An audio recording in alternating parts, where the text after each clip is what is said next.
یو نیک تصادف درته وایم.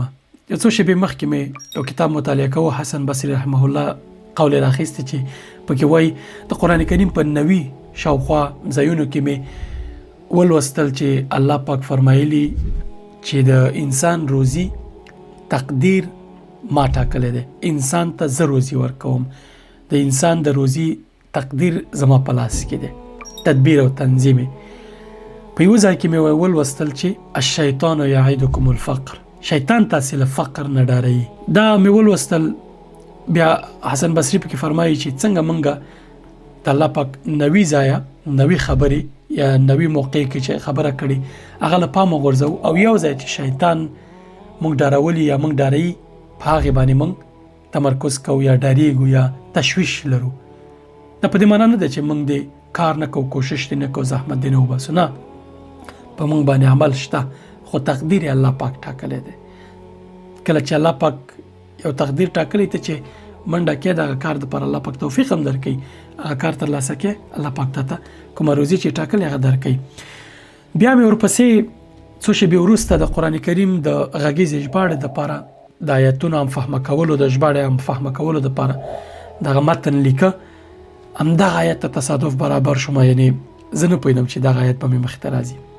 د سورت بقرې 288 آیت دې کې الله پاک همدغه آیت مخامخ شوم. همدغه آیت سره الله پاک فرمایي پکې وایي الشیطان یعدکم الفقر ویأمرکم بالفحشاء، شیطان تاسې له بېوزلۍ نه ډاروي، والله یعدکم مغفرة منه وفضله، او الله پاک یعنی شیطان تاسو الشیطان یعدکم الفقر ویأمرکم بالفحشاء، شیطان تاسې له بېوزلۍ نه، له فقر او له دې نه ډاروي.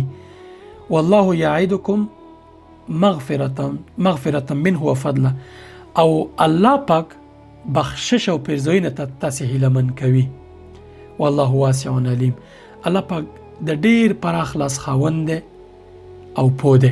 دا آیت 280 216 215 4 آیتونه چې د صدقې په اړه راځي د سورت بقرې، هغې نه وروسته د آیت راځي. په هغو مخکنیو آیتونو کې الله پاک د صدقې خبره کوي. صدقه وایي چې تاسې کله صدقه کوئ د خلکو د ریا دپاره مه کوئ چې ریا وکئ، خلکو ته ځان ښودلو دپاره مثالونه ورکوي. بیا وایي چې که تاسې ته یو بڼ او په هغې کې تاسې ونې ولرئ، باغونه ولرئ، او هغه اور واخلي او تاسې بیا تش لاس پاتې شئ، یعنې ریا مثالونه ورکوي الله پاک. یا د صدقې چې د انسانانو ته ځان ښودلې په اړه هغې په اړه مثالونه وایي. بیا ورپسې الله پاک وایي چې تاسې چې کله صدقه ورکوئ هغه ښه برخه د صدقې ورکوئ، د فصلونو نه، د ځمکې نه چې کوم حاصل تاسو ترلاسه کوئ د هغې نه هغه ښه برخه ورکوئ. داسې برخه مه ورکوئ چې که څوک یې بېرته تاسو ته درکوي تاسو یې نه غواړئ. بیا ورپسې هم دا آیت الله پاک وایي چې الشیطان یعدکم الفقر، الله پاک فرمایي پکې چې شیطان تاسې له فقر نه ډاروي. څنګه فقر؟ یعنی تاسې ته شیطان دا وسوسه در اچوي که تاسې د خپل مالونه ورکوئ نو مال به مو کم شي.